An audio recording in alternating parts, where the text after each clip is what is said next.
ඉතින් අද මං කතා කරන්න හදන්නේ කූඹි ගැන. අද විශේෂ ටොපික්යක් ඒක ඉන්ට්‍රස්ටිං ගොඩක් වෙයි කියලා මං හිතනවා. මොකද කූඹි පිළිබඳව කූඹින්ගේ ලෝක පිළිබඳව ඒගොල්ලන් විශේෂ දේවල් ඒව ගැන තමයි මං අද කතා කරන්න හදන්නේ. ඉතින් කූඹින්ගේ ලෝකය ගැන අපි කතා කරමු. කූඹින්ට අපි ඉංග්‍රීසියෙන් කියන්නේ ඈන්ට්ස් කියලා. ඉතින් කූඹින්ගේ ජීවත්තන තැනට කියන්නේ කොලනි එකක් කියලා. ඒ කොලනි එකේ වර්ග 4ක් ඉන්නවා. කූඹි වර්ග 4ක් ඉන්නවා. පළවෙනි එක්කෙනා තමයි ක්වීන්. කොලනි එකේ හાર્ට් එක. කොලනි එකේ කට්ටියම පනවගේ රැක ගන්න දේ තමයි රජින. කූඹින්ගේ රජින තමයි පළවෙනි වර්ගය.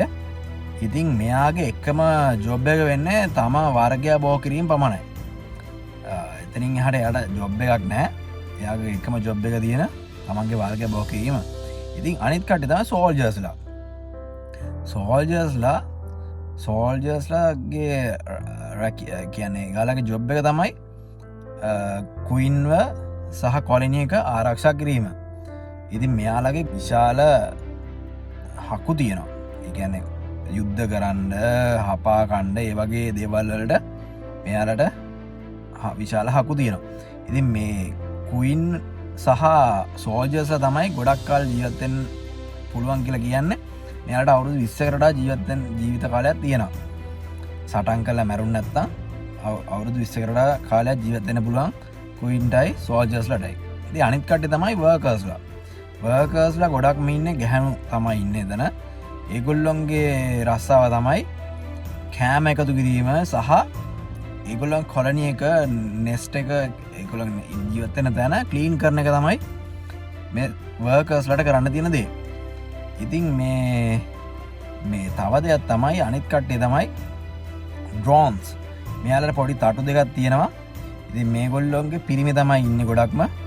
ඔක්කොම පිරිමි තමයි ඉන්නේ ඩ්‍රෝන්ස්ලාගේ. එයාලගේ රස්සාව තමයි මේ රජිනත් එක්ක අභිජනනය කරන එක තමයි ඩ්‍රෝන්ස්ලාගේ එකම රස්සාව. ඉතින් මේගොල්ලෝ ඔයාලා දන්නවනේ කූඹින්ට තමන්ගේ බර වගේ 10 ගුණයක 50 ගුණයක බරක් උස්සන්න පුළුවන් කූඹින්ට. මෙයාලට කන් නැහැ. ඒතර ශබ්දය ඇහෙන්නේ නැහැ. ඒතර ශබ්දය ඇහෙන්නේ නැත්නම් මේගොල්ලෝ කොහොමද අනිත් කෙනා කියන දේ තේරුම් ගන්නෙ? ඉතින් ඒවට තමයි මේගොල්ලොන්ගේ මෙයාලගේ සංනිවේදනය මාරු කරගන්නේ පාද මගින්. එයාලගේ වයිබ්‍රේෂන්ස් තව තියෙනවා ෆෙරොමෙන් කියලා රසායනික ද්‍රව්‍යයක් මගින් එයාලගේ සංනිවේදනය හුවමාරු කරගන්නවා. මේගොල්ලෝ කොහරි තැනකට යද්දී ඒ රසායනික ද්‍රව්‍ය තැනකින් හලනවා. එතකොට අනිත් කෙනාට අඳුනගන්න පුළුවන් මෙයා කොහෙද ඉන්නේ, කොහෙද මොනවද කරන්නේ. ඒ වගේ සංනිවේදන මාර්ගය තමයි මේගොල්ලන්ට තියෙන්නේ. ඉතින් මේගොල්ලෝ තව දෙයක් තමයි මෙයාලට ආමාශ දෙකක් තියෙනවා. එකක් මෙයාට කෑම ස්ටෝර් කරගන්න සහ මෙයාලා කොලනි එකේ අනිත් කට්ටියට කෑම ස්ටෝර් කරගන්න සපයන්න තමයි ආමාශ දෙකක් දීලා තියෙන්නේ. ඉතින් මේගොල්ලෝ ඇත්තටම ගොඩක් පරිසරයට වැදගත් වෙනවා. මොකද දැන් මේගොල්ලොන්ගෙන් ගොඩක් ඒ කියන්නේ මේගොල්ලෝ පස හැම තිස්සෙම පෙරලනවානේ. කියන්නේ පස පෙරලන්න එක වාතාශ්‍රය ඇති වෙනවා. ඉතින් එතකොට මේක ගොඩක් ශාක වර්ධනයට වැදගත් වෙනවා මේ කූඹි පස පෙරලන එකෙන්. ඉතින් මේගොල්ලොන්ගේ මංග මේක සංනිවේදනය කරන ෆෙරමෝන් කියන රසායනික ද්‍රව්‍ය මගින්. ඉතින් ඒක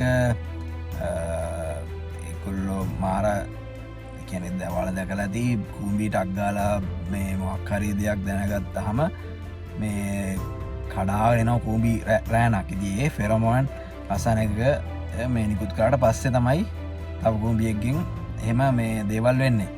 ඉතින් මේගොල්ලොන්ගේ හුස්ම ගන්නේ නැහැ. මේගොල්ලොන්ගේ බඩ යට තියෙන පොඩි සිදුරු වගේක්.